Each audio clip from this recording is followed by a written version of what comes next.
All right, welcome everyone to the Descartes GroundCloud MV+AI VEDR webinar. We brought on our panel of experts to give an overview of MV+AI VEDR, what you can expect from implementation, and how to go over how we can help you stay compliant.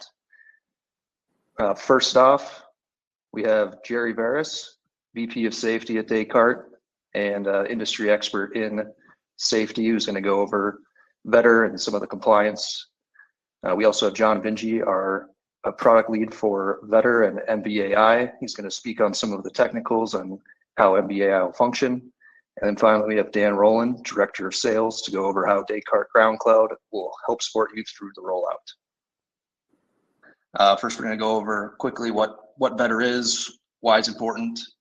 We'll get into how the addition of MV+AI is going to work with VEDR.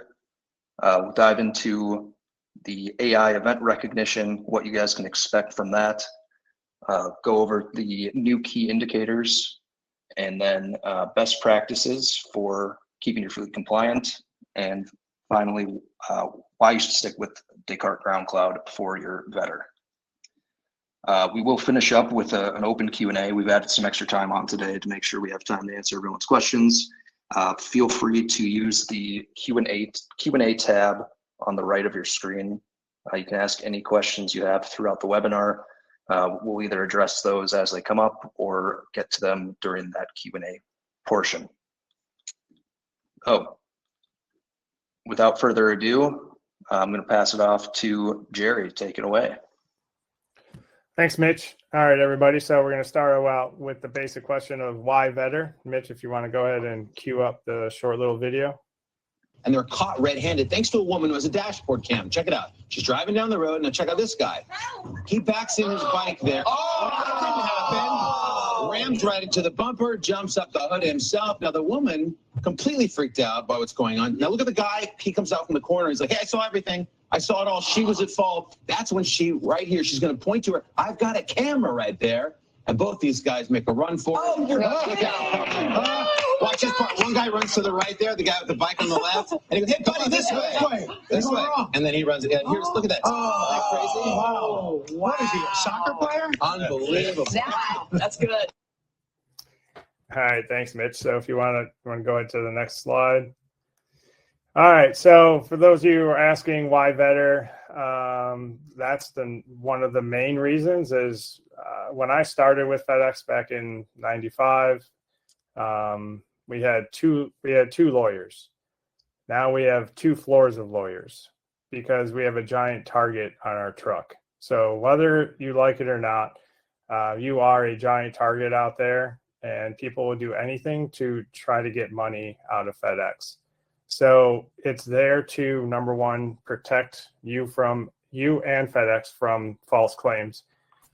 A lot of you are thinking, yeah, but if I end up in a lawsuit, they're not coming after me. They're only going after deep pockets. They're going after FedEx. It's false. So I served at FedEx, started in '95 as a driver for a year, operations manager for 6 years, and corporate safety for 12 years.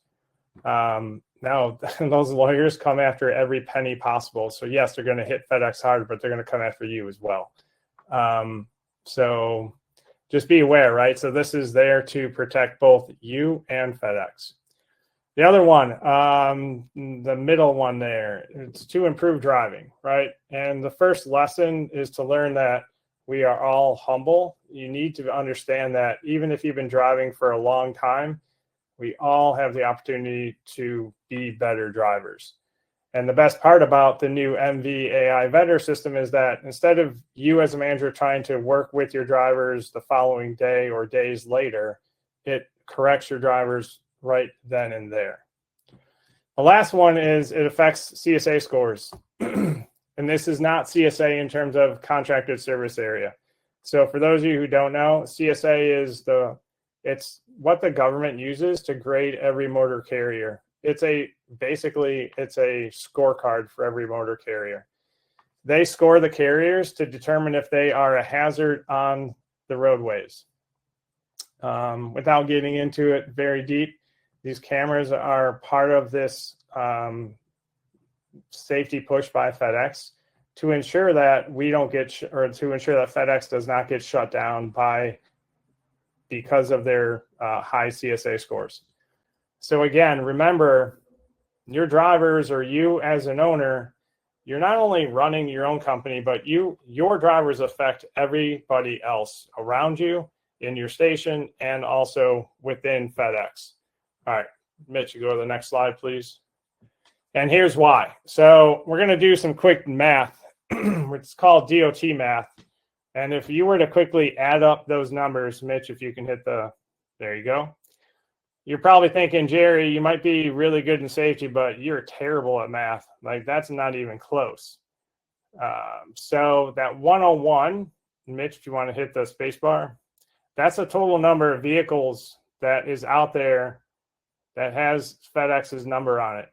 The 124,000 is the number of drivers. And Mitch, you can press one more. That is the FedEx DOT number. So the problem is FedEx as a corporation is being graded on things that they don't control. So for instance, this one DOT number, that CSA score, is graded on two things. Keep this really simple. They're graded on vehicles and drivers. How are vehicles maintained and how are drivers trained? That's it. If you really want to keep things simple, that CSA score involves two things, vehicles and drivers. The problem here is there's one DOT number for both the vehicles and the drivers, meaning FedEx is graded on things that they don't touch or they don't control. And, you know, one of the jokes is, out of the 124,000 drivers, how many have been properly trained? Now, granted, there are some good AOs out there and some solid BCs who actually do proper driver training, but I'll tell you, the majority don't. Majority take a car driver, throw them the keys to their $50,000, $60,000, $70,000 truck and say, here's your 100 stops. Make sure you get that off on time and don't hit anything. The problem is you take a car driver, throw them into a step van or a box truck. They're taking their car driver habits with them, which do not translate well. And so the issue has been for years that those CSA scores has been creeping up higher and higher and higher. And if you get too high, that's when there is, Mitch, you want to press the space bar. There are more roadsides. So if you're in an area where you get pulled over a lot, it's because DOT officers and state troopers are told, when you see a commercial motor vehicle, you can type in their car. They have a system where they would type in that number or the name, and they'll type in FedEx Ground. A traffic light literally comes up on their screen, and if it's red, they have to pull that vehicle over because their CSA scores are way too high. If it's yellow, it's like optional, and if it's green, those scores are low and good. So everything your drivers do out there and everything you do with those vehicles affects FedEx. The higher those scores, go back a second, the higher those scores leads to higher fines. It leads to audits at FedEx corporate. And as I've already discussed, leads to out of service for possible states or stations or FedEx. Go ahead. So what is this MV+AI VEDR? You're thinking, I already have cameras. What's this MV+AI? And I'm just going to summarize this screen really simple. If you look at that third bullet point, MV is the vision, it's the eyes. AI is the brains. Go ahead, Mitch. So why is MV+AI being implemented? It's part of the contract. And the other reasons why, because we have been a high risk to the motoring public. Liability has gone through the roof for FedEx and for you as the owner. Driver training has been not really done properly. So how does MV and AI improve on this? It helps prevent incidents before they happen by providing drivers an opportunity to self-correct, right? So that's the point of this. Instead of it being reactive training that is like followed up by you or your management team, it's coaching that driver right then and there. Go ahead. So what's new with the MV+AI VEDR? Again, it's basically the summary of this slide is instead of being reactive coaching, it allows you, or it allows your driver to then self-correct, allows your management team to also work with your drivers, which is this. No, yeah, Mitch, you can yep, right here is perfect. So it helps impact on the drivers. It helps them build a solid safety training. It's basically, and if you want to go to the next slide, it allows the managers to almost be in that vehicle with them. Now, it would be nice if you can like clone your like good drivers or your good managers. This allows you to clone your managers to be in the vehicle with your driver to be able to coach your drivers. Go ahead. All right, I'm going to pass this on to John Vinje. He is our leading expert in terms of VEDR. So go ahead, take it away, John. All right. Yeah, thanks. First of all, thanks everyone for joining us here today. Not too far away from, the big 10-1 effective date for VEDR AI. So definitely hope that you'll find this informative and helpful for your operations. So as you can imagine, when VEDR AI or when MV+AI becomes effective on October 1st, it's going to result in a significant increase in the number of events that your drivers are producing throughout the day. So in addition to the accelerometer or G-force based events that they and you are used to right now, they're also going to have these AI events being generated as well. And so the event volume is going up. And to compensate for that, or to account for that, FedEx is adjusting the key indicators, the thresholds on the key indicators accordingly to allow for, that increase in volume. So whereas today we've got the 4 KIs: speeding, distracted, seatbelt, incomplete stop for P&D, following distance for line haul. The current thresholds there being 2, 2, 2, and 5. Those thresholds will be increased beginning October 1st to 5, 5, 5, and 8. And then in addition to the 4 KIs that we're all used to right now, there's going to be a 5th KI introduced for called camera obstruction. And this is going to be associated with any events that are determined to have either the camera obstructed or a suboptimal view associated with it, because camera installation, placement, the angle of both the road facing and the driver facing views is going to be critical to the performance of AI. And FedEx wants to make sure that the devices are installed in a manner in which they can clearly see the road, they can clearly see the cab, and especially the driver. And so you will be going forward also held accountable to that 5th KI camera obstruction. Next slide, Mitch. So what unwanted behaviors are going to be monitored? So again, today, everyone is used to seeing things like a severe brake, severe accel, severe turn being the types of events that you're seeing in your VEDR events list in GroundCloud. Well, going forward, FedEx has asked all VEDR vendors to begin monitoring and reporting on these 14 unwanted driver behaviors. I'm not going to go into detail on each one of these today. This will be made available to you afterwards, so you'll be able to review this list. Also, we have articles in our help center that speak to this as well. But there'll be these 14 unwanted behaviors that AI will be monitoring, and they're a combination of on the road situations as well as in the cab.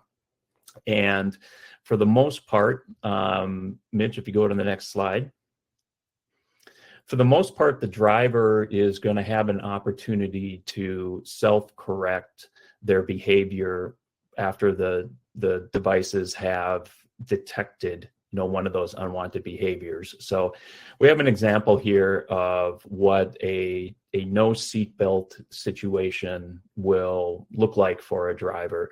So the camera is going to be monitoring the driver and looking for the seatbelt to be clearly over the shoulder, across the chest, and ideally even a view to it being buckled at the side.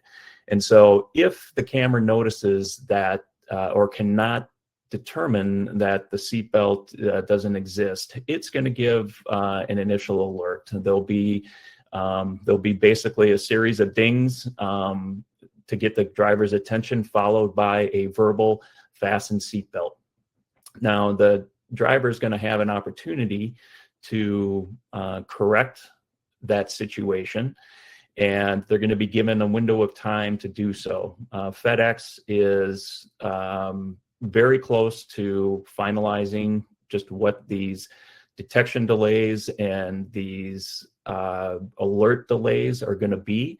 Right now, I'll just use an example, hypothetical example of 10 seconds. So if the driver does not correct their behavior after 10 seconds, they're going to get another alert that tells them fasten seatbelt. Again, they're going to have an opportunity to self-correct before an event gets generated. If after that second warning, they do not correct their behavior, they do not fasten their seatbelt, an event will be generated, and they'll be notified of that. They'll get a audible seatbelt violation alert in the cab, and the event will be reported to the cloud and ultimately reviewed and listed, in your dashboard. So if we go to the next slide, we've got some examples of what this will look like or feel like for your drivers. Go ahead, Mitch.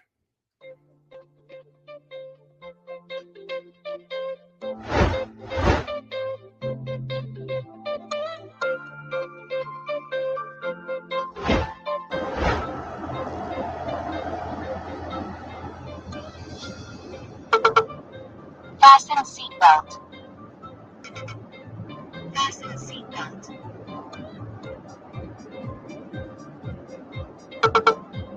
Fasten seatbelt. Fasten seatbelt. Seatbelt violation. Seatbelt violation.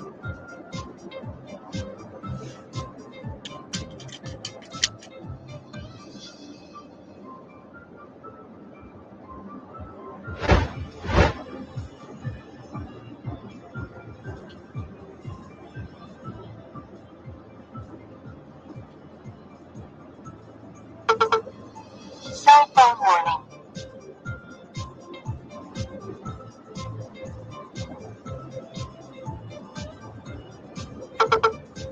Cell phone warning.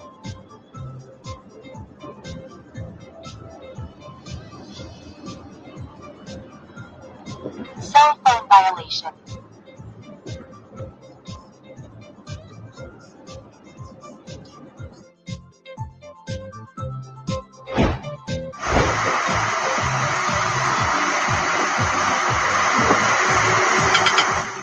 Tailgating warning.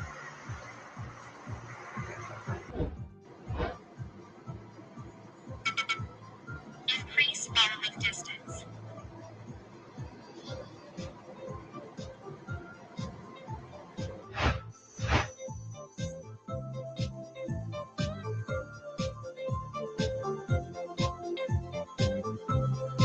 Stop sign violation.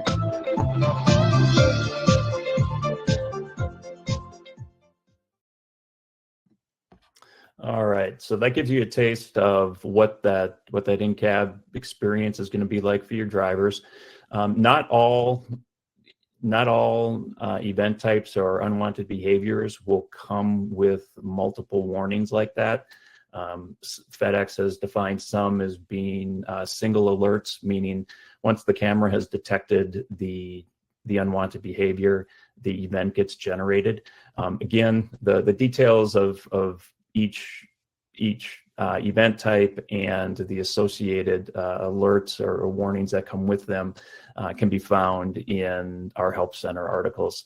But what happens after a violation is reported? So in those examples, you heard the violations being reported, such as seatbelt violation, stop sign violation. So those are referred to by FedEx and by us as triggered events. So come October 1st, all triggered events, whether they are accelerometer generated or AI generated, will be sent to our human review platform for evaluation to verify that the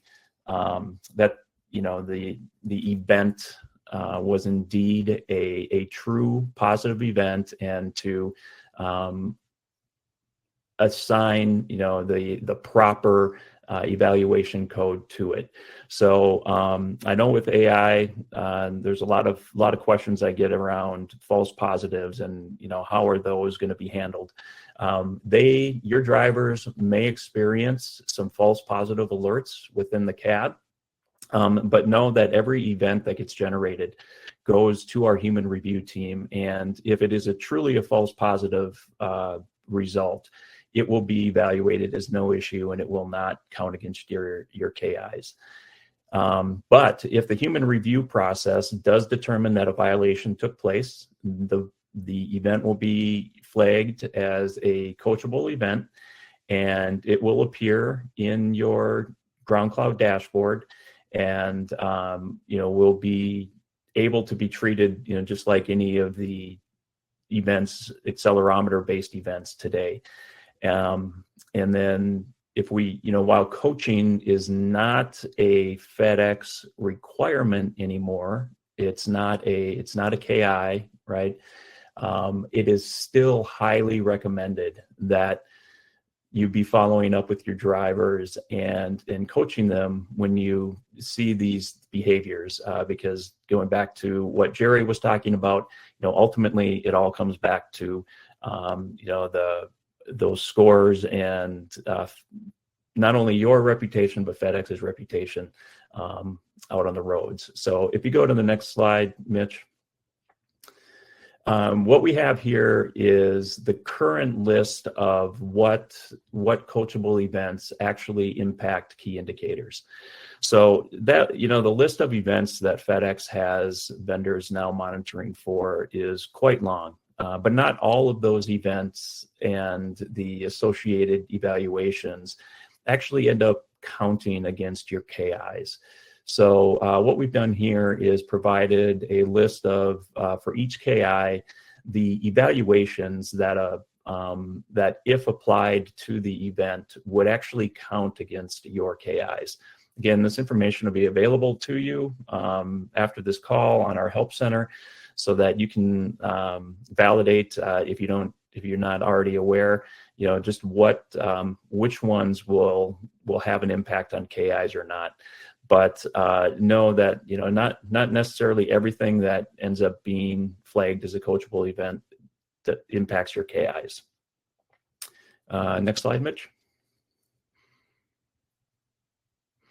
For those who ask to have AI enabled before the 10/1 date, you are going to find a new MV+AI KI dashboard available in your GroundCloud dashboard. And what this is an opportunity to see ahead of time how your scores, your KI scores, would be faring if AI events were being counted today. Okay, so AI does not become effective until 10/1, but we definitely encourage service providers to enable AI early so that your drivers, your managers, yourselves can get used to what this new normal is going to be, and you can see, get an idea of what the results are going to mean to those new new thresholds and the new KI5 that I mentioned a little bit ago.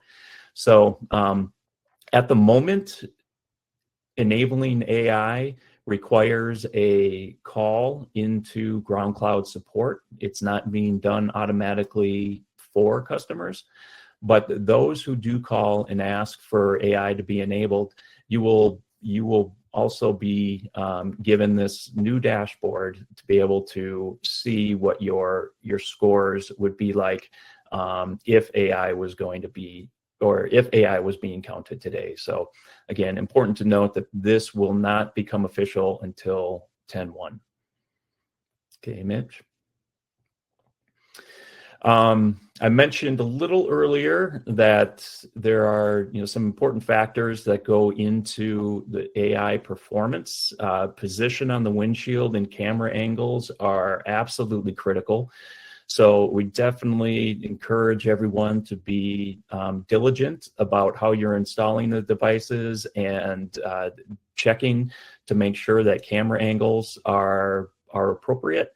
And there, with the install process that's available with these cameras, there is an app that is available to help you see what those images look like before the vehicle goes out on the road.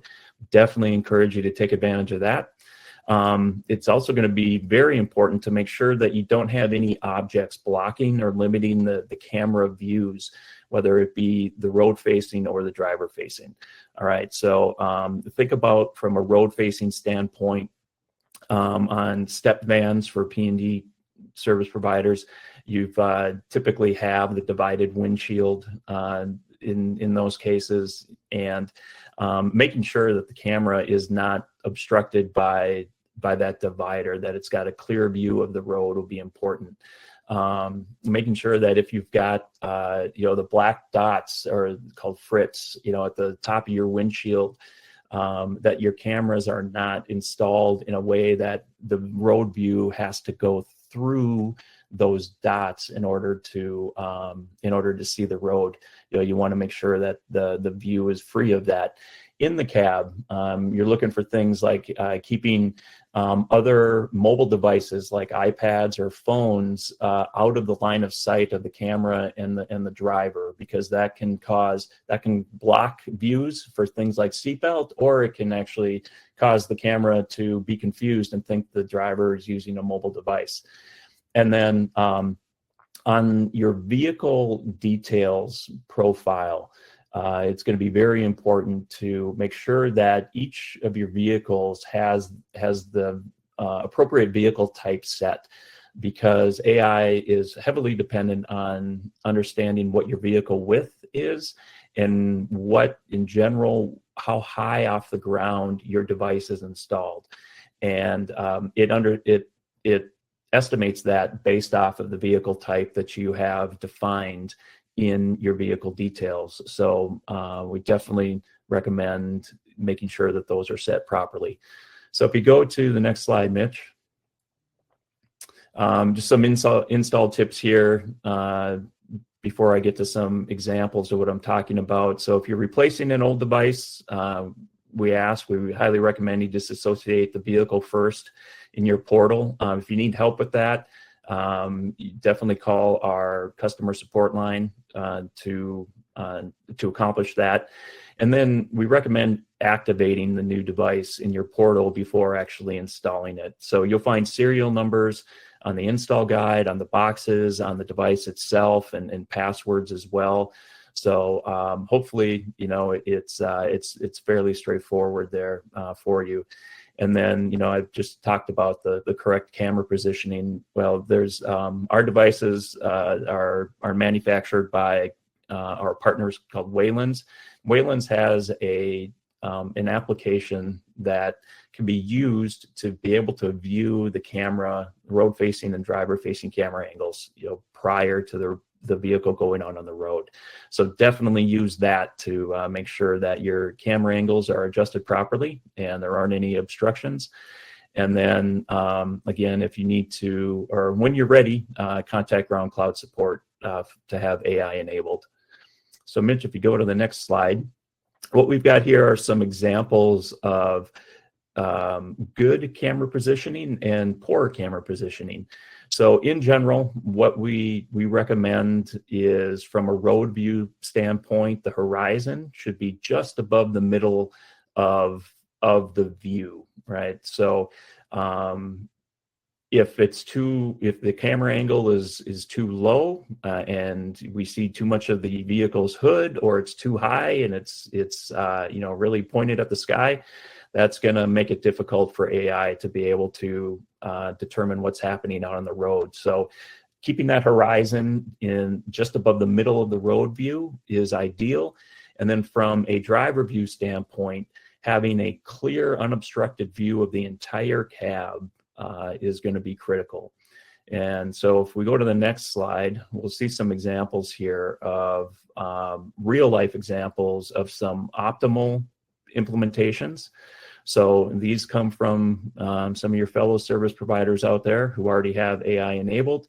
And with each of these examples, you'll see that the driver views are unobstructed. There's nothing between the driver and the device.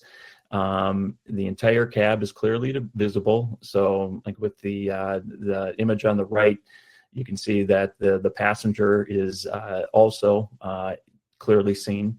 And then the road views appear to be centered properly with that horizon, in the proper position. So again, positioning, very critical.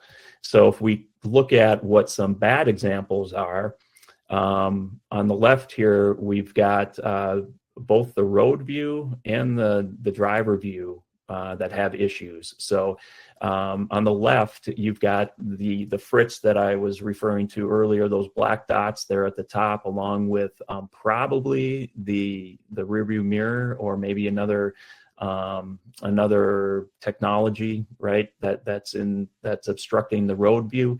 And then the visor, the sun visor, right, when it's lowered, it's blocking the view of the driver. That's going to be a problem. On the right, you get a pretty decent road view, but the driver is completely obstructed by the iPad. If the camera can't see the driver, this will be an example of where the 5th KI is going to be impacted, because that is a camera obstruction, and will be something that you will need to address. So those are clearly issues. What we have in this next slide are kind of more subtle issues in installations that are referred to as a suboptimal positioning, camera position. So on the left here, you've got the driver view that looks pretty good, but the road view is obstructed by that windshield divider. So, we recommend moving the device so it's got a clear view of the road. That middle view, you've got the driver is obstructed. So again, we've got the iPad blocking the body of the driver, which is going to cause issues for things like seatbelt detection. And if you look at the road view, the angle, is slightly too high. So that could benefit from adjustments as well. And then again, with the image on the right, you've got the obstruction of the driver view. That phone is right in line with where the camera would be trying to see the seatbelt. And it's also in a position where the camera really can't tell that it's being cradled versus held in the driver's hand. So you definitely want to remove that obstruction. And the road view in this case is, pointed too low, right? We're seeing too much of the hood and not enough of the horizon. So there are some examples for you of, ideal as well as not so ideal installs. Next slide, Mitch. All right, so I think, Dan, I'm tossing this over to you now. Okay, thank you. So we're going to go over some rollout tips, which is the slide we're on now. Before I do that, again, thank everyone for coming today. Looks like there's about 80 of you here, so hope everybody's learning something from Jerry and from John. Awesome for them to take time out of their day and come and do this. They really are a wealth of knowledge. So I just enjoy sitting here and learning more about this even as they speak. And then the other thing, just to remind everybody, there is a Q&A box where you can go and put questions, and we'll be reviewing the questions and we'll answer them, or we'll tell you to reach out after this one-on-one. So feel free to do that and look for your response in real time. So rollout tips, like John said, we are getting pretty close to October 1st. So if you haven't ordered your cameras already, whether it be with us or another vendor, we definitely recommend you go ahead and do that, so you give yourself enough time to receive the hardware and to uninstall your current cameras, so that way you can install these. A common question that we get is, could you use these new cameras with the existing wiring that you have on your current cameras?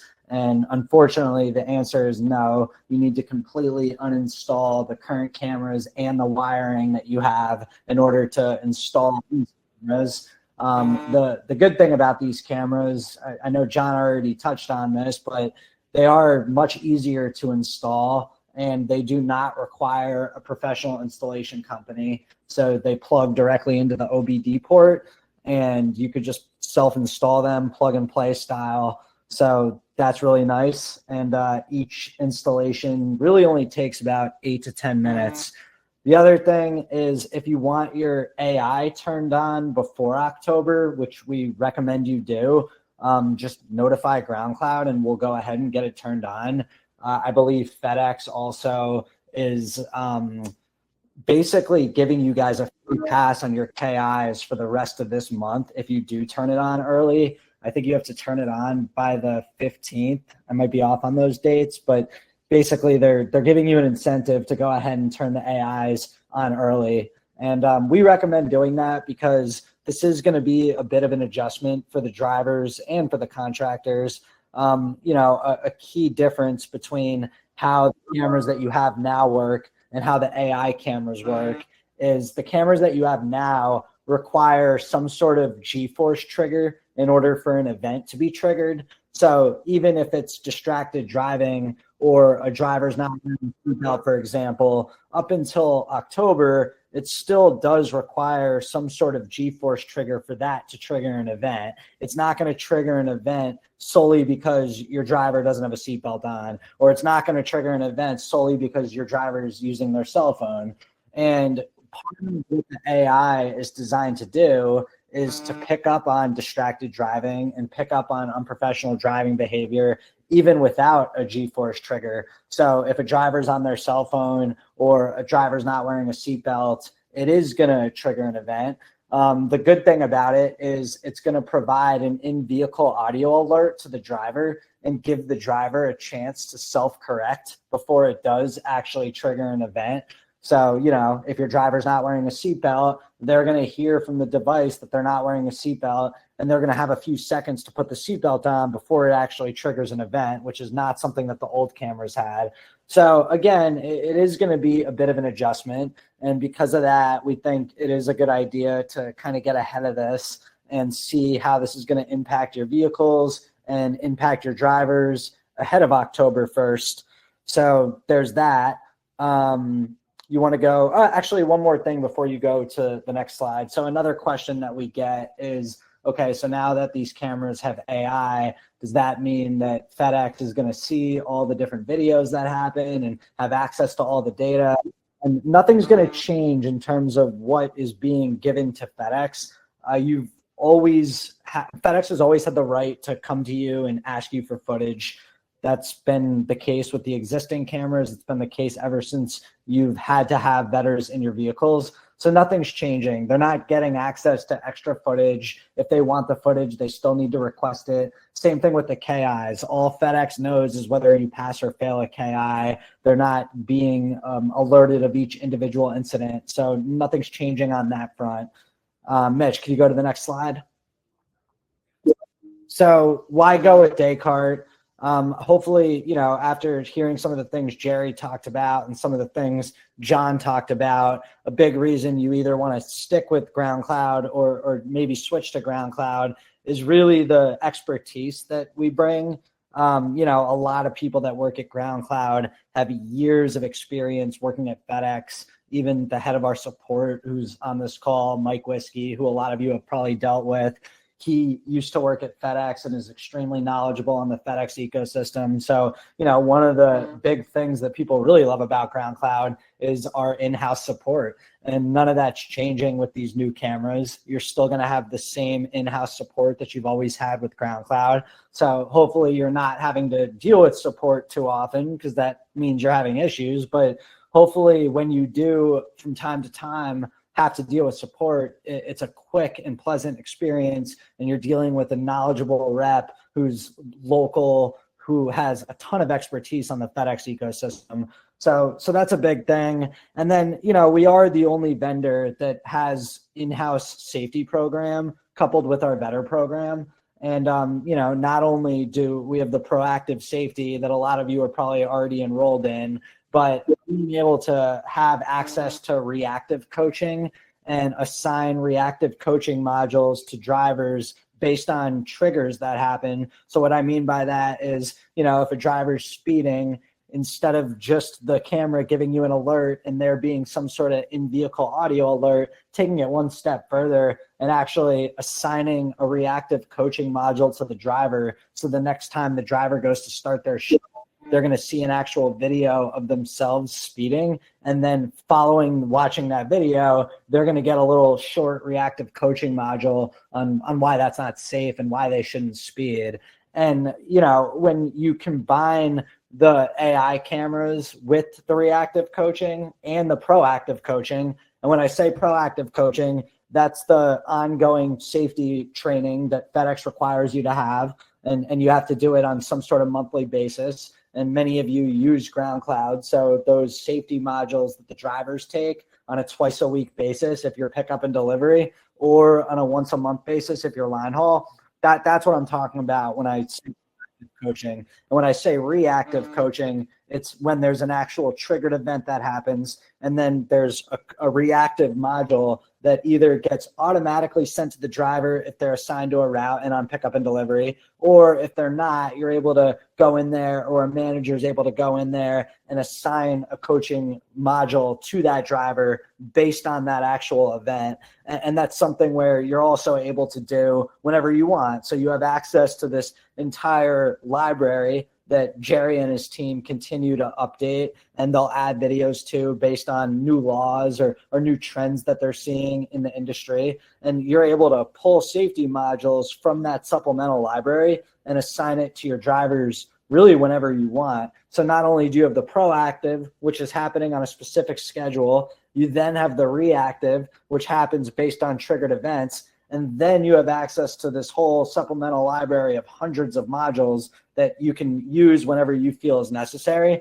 And contractors that use the combination of those things have 11% fewer claims and fewer accidents than ones that don't. There's a lot of contractors started using our safety and then report going multiple years without even a minor accident. So it makes a huge difference when your drivers have some sort of notification, some sort of short reminder before they start their shift of why they need to go out there and practice safe driving habits and ultimately get home safe to their loved ones. So that's a big reason, is the integrated safety.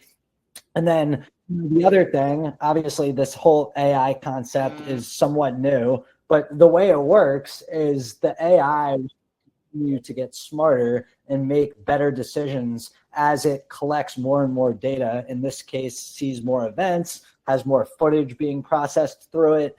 So the advantage GroundCloud has, when you look at the entire FedEx ecosystem, there's between 80 and 90,000 devices out there, and GroundCloud has about 50,000 of them. That's what we'll have on the road come October of these Air 2s. So you have the advantage of having a camera that majority of other vehicles in the ecosystem so have. And again, like the way the AI works is as it sees more and more triggers and it collects more and more data, the decision making will continue to improve. We've already actually seen a drastic improvement in the decision making and what is determined a triggered event and what's not, since we first started with the camera pilot with FedEx, which was only a few months ago. So once all these cameras get installed, which they're already starting to get installed, but come October, they're going to be processing tens of thousands of events really every week. And it's just going to lead to way smarter decision making. So you kind of have that in your back corner as well. Mitch, could you go to the next slide? So this is just an easy way to know whether or not you currently have AI capable cameras or not, because if you've purchased cameras from GroundCloud in the last year or even 2 years, there's a chance you purchased a camera that is AI compatible, so you don't need to go out and get a new camera. So the easiest way to tell is if you log onto your GroundCloud account and you click on the device tab, if the camera starts, the serial number, if it starts with a 6B, the number 6 and the letter B, that is a compliant camera. That means you have the 4K camera, and that's something that'll be good come October. If it starts with the number 8, that means it's a 2 camera, and that's the newer camera that we've recently been selling that a lot of contractors are going with. So if your serial number is one of those two things, again, 6B or starts with an 8, you're good. If it's not, most likely we'll start with an A, maybe A5, that's a pretty common one, then you're going to need to replace it. And if you're unsure, just give us a call. The portable cameras unfortunately are not compliant. So if you've purchased portable cameras in the last year or 2 years, there's a good chance you probably have a couple in your account, and those unfortunately are going to need to be replaced too.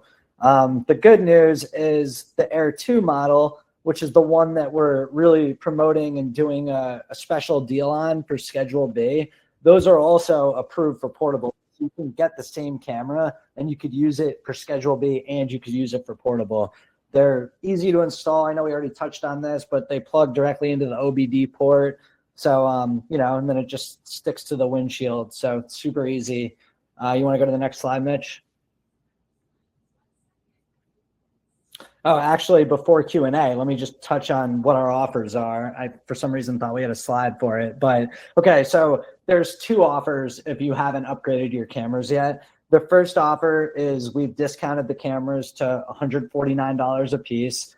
Come October, the camera will most likely be at $349 a piece. So it's a pretty significant discount. So you could buy the camera outright. And if you buy the camera outright, you stay on just a month-to-month, no contract basis with GroundCloud. Your monthly subscription is going to stay the exact same. That's option 1. Option 2, which is the option that majority of contractors are going with, it's a 24-month contract. You get the cameras for free. You own the cameras outright at the end of the 24 months. And what you're committing to is to continue using GroundCloud for what you're currently using it for today. So that means if you're currently using GroundCloud for the VEDRs and the driver app and safety as well, which we call the bundle, then you're committing to continuing to use GroundCloud for the bundle, which includes the driver app and safety for the next 24 months. So if you're a contractor that on average runs 10 routes a month and you're using the GroundCloud driver app, and because of that, you're paying roughly $50 a month for 10 different routes, that's going to be what you continue to pay. And you'll sign a contract to continue to pay that for the next 24 months. If you end up dispatching more routes than the 10, you'll still pay based on usage, but it won't go under the 10. The 10 will be the floor, and you'll be now locked into what your current level is at GroundCloud. And if you have any questions on any details about how that program works, you can reach out to the sales team and we'll go over what your totals are and what it would come out to. But the idea is that your monthly is not going to change whether you do the contract or buy outright. It's just a matter of whether or not you want to be on a contract or whether you feel more comfortable just buying the cameras outright and staying on a month-to-month basis. So those are the 2 offers. And those offers will be in place until the end of the month.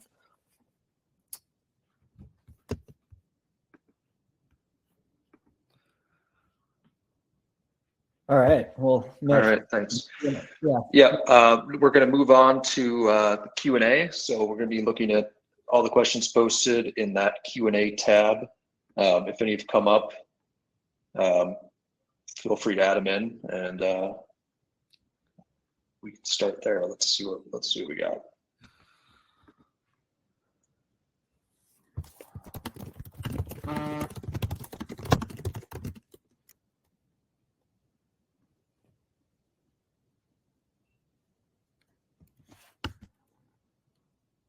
We got this one. What happens if a driver has multiple triggered events or repeated trigger events within 30 days?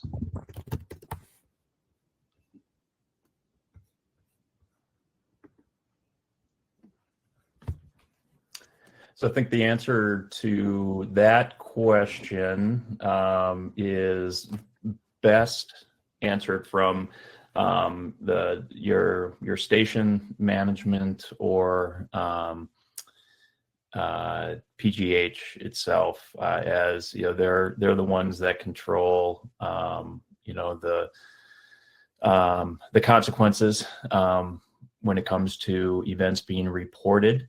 It isn't something that we are keeping track of on the GroundCloud side. So that becomes an issue between the service provider, the driver, and FedEx. So I'm going to have to defer to FedEx on that answer.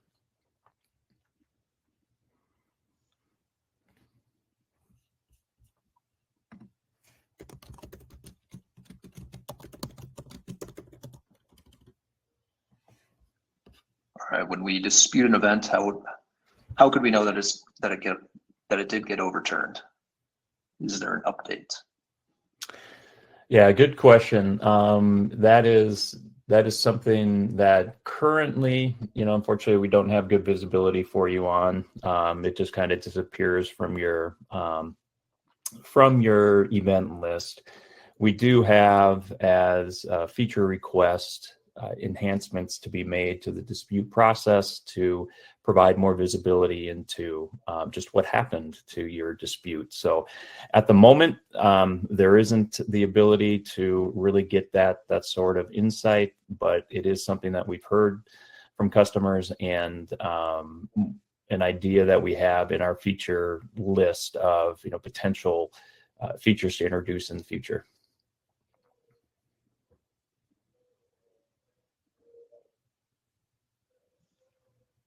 All right. If a driver, for example, refuses to wear a seatbelt, how does the event triggering work? Will they get dinged multiple times per day? Yes, they will get dinged multiple times per day.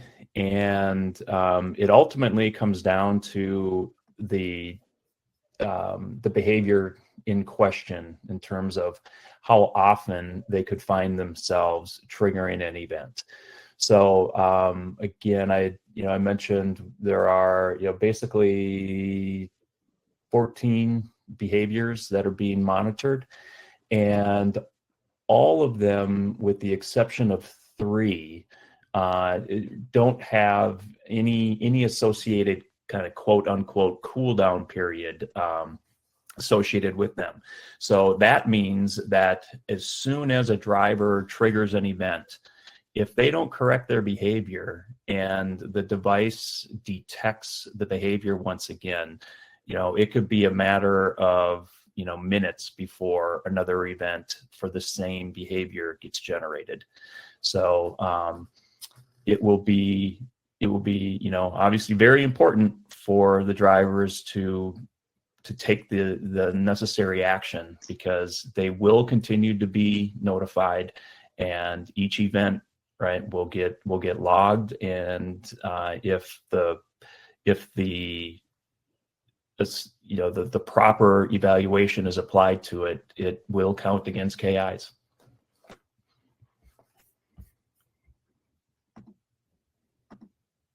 All right, Dan, I got one for you here. What's the cost for the reactive training program? How does it differ from some other solutions out there? So if you're using the driver app, it's included. So you're already getting that. And if you want to know more about how to kind of start using it, reach out to sales and we'll get you dialed in. If you're not using the driver app, then it would be $5 a month per driver to enroll into the GroundCloud safety. And with that, you get the proactive, which is the FedEx approved that you're required to have by FedEx. So you get the proactive, and then you have access to the reactive that I was talking about, where you can coach drivers based on triggers and the supplemental library. And I'm pretty sure, based on the knowledge we have of the other vendors in the space, we are the lowest price out of all the different safety vendors. So if you do want to switch over and talk about doing that, give us a call, and we'll get you set up with that. Hey, can I just add to that? So just to add to answer his question in terms of how does your training program differ from Carrier's Edge? We're one of the few safety programs that specifically target vehicle size. So we have about 100 to 150 P&D specific training lessons, and then about roughly 40 to 50 line haul lessons. And then we even break it down even further into like auto lessons or car lessons. So some of the other providers out there, your drivers will be watching tractor trailer videos when your drivers are driving like box trucks, right? Or it just doesn't make sense. And a lot of our content is specific to final mile, right? So if you are asking about final mile, 100 to 150 videos that address specifically what your drivers do on a daily basis. We even have videos that get into like status codes and service crosses and what does preload mean. And so it's not just safety, it's also service related. The concept is I've been doing this for 25 years. I used to do driver training at FedEx. So I wanted the videos to, and I don't think Dan mentioned, maybe he did, but these are micro lessons. They're short, right? So the P&D videos are very short, between a minute to like minute 45 seconds. Generally, some of them will stretch into like 2.5 minutes roughly, but the majority are really short videos. And the idea is get your drivers to learn one thing that relates to their daily tasks and do it. And then the line haul videos are slightly longer, and those only come out monthly. But yeah, so that's the big difference, is that we address what your drivers go through on a daily basis.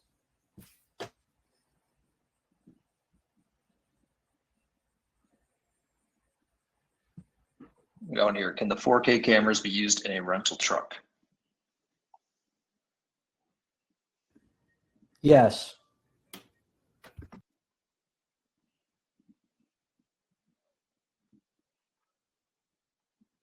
All right, easy enough. Let me see. We've got a few questions on the OBD power cord. Let me put these up here. Any issues with being plugged into the OBD port if there's also an ELD device plugged in? The one we've dealt with? Shouldn't be. The use of a splitter is going to be required there to be able to have both of the devices, connected and powered by that port. But assuming a splitter is in use, it should work as expected.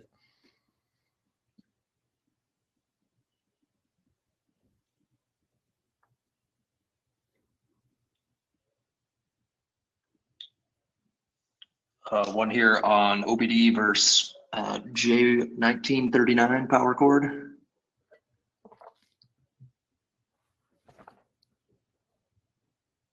So I could take this. So the J1939 adapter cord is if your OBD port is circular, and therefore the camera is not going to plug directly into your OBD port. So if you have a rectangular OBD port, then it'll plug directly in and you don't need any extra adapter.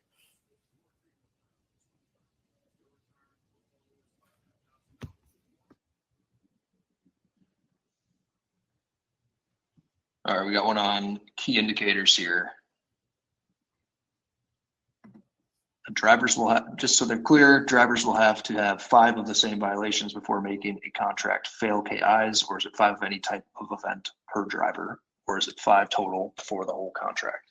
That it's a good question, and unfortunately, one that really won't be able to get into details today on explaining, but would encourage you to that there was a similar question answered earlier that I replied to with a link to a help article within our system that explains how KIs are calculated and how the thresholds work. So we would definitely recommend you taking a look at that. And then as well, FedEx has a similar document published within MyGroundBiz or MyBiz account, I think it's called now, that also explains how the thresholds work. So it is not, just something as simple as, a driver gets 5 events and that counts. It is more, more involved than that, but would definitely encourage you to take a look at those resources, and hopefully they'll clearly explain to you how the thresholds work.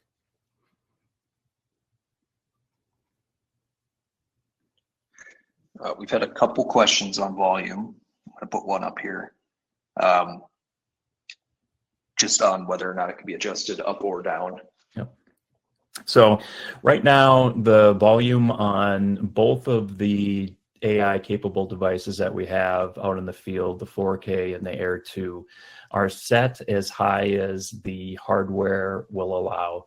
So that does mean that in times where there is a lot of ambient noise in the cab, so whether it's the radio on or the wind because windows are down or doors are open, we're not able to get above that noise with the volume currently.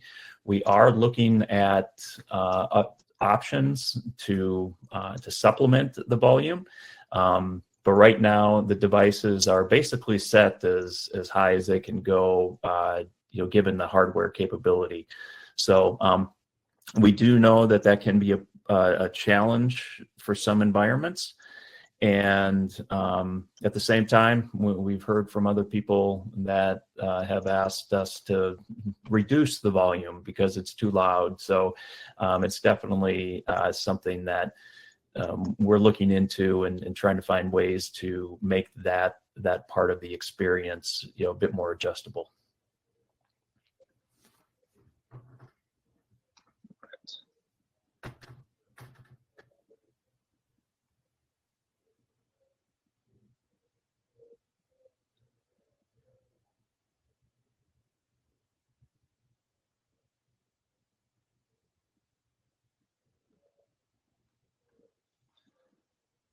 Since the portable cameras are not approved anymore, we will have to purchase Air 2. Will there be an option to purchase 3M tape to use it on rentals when needed? I'm not sure if we have that up on the store. Mike Whiskey, aren't we in the process of adding that to the store?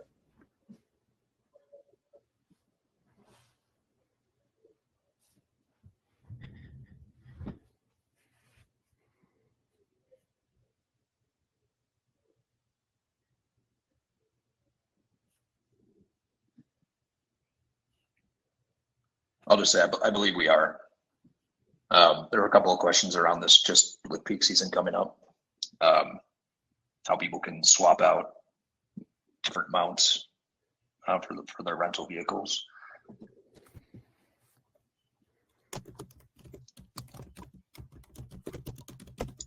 Yes, we will have options for you guys.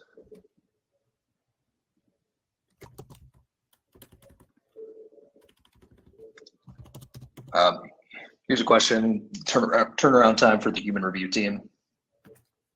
The drivers en route, will the VCs be notified while they're en route, or was it next day?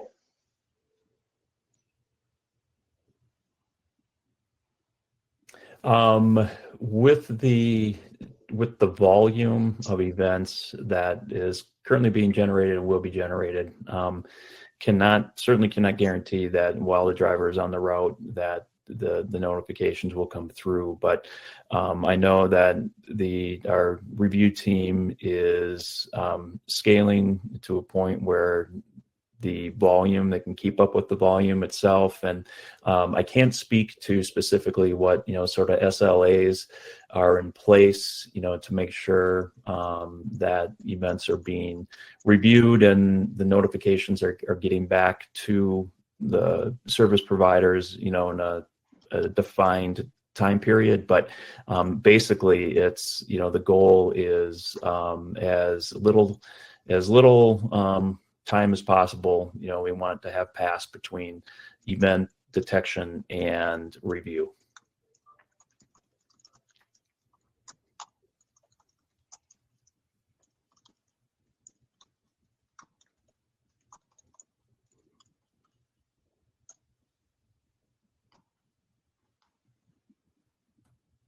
All right.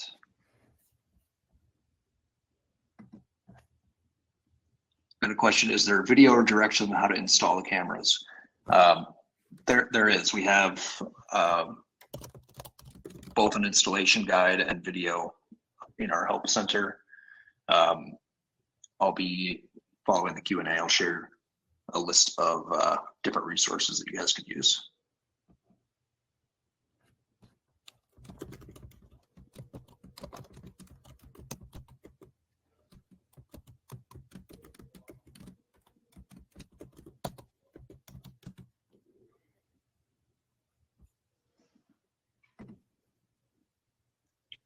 All right.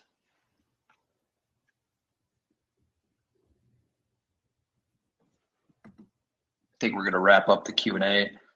There are still some questions in here, but I'm going to refer you guys to a couple of resources that we have.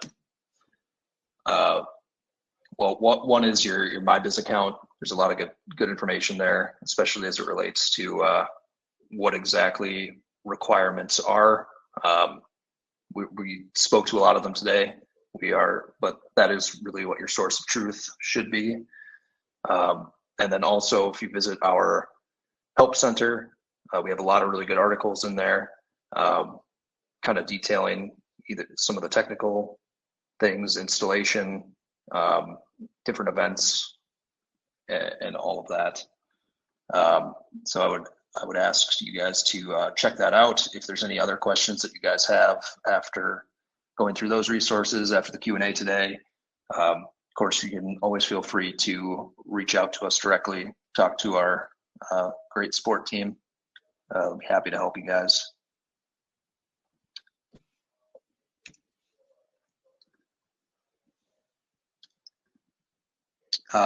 So thank you guys for joining today. We have our contact information listed here and a QR code to link into the shop where you can order your Air 2 cameras if you need to get some either some new ones or swap out for your fleet. There will be a follow-up survey sent out following the webinar. We will be looking through the respondents and sending out a box of swag to one of the lucky winners from the survey responses. If you'd like to rewatch this recording, once the video is processed, you can look or you can revisit the same link you used to join, and there will be a watch recording button there. And we'll also be sending it out via email, our blog, YouTube page, and some socials. And with that, we're going to wrap things up. We appreciate you all being here. Stay safe out there.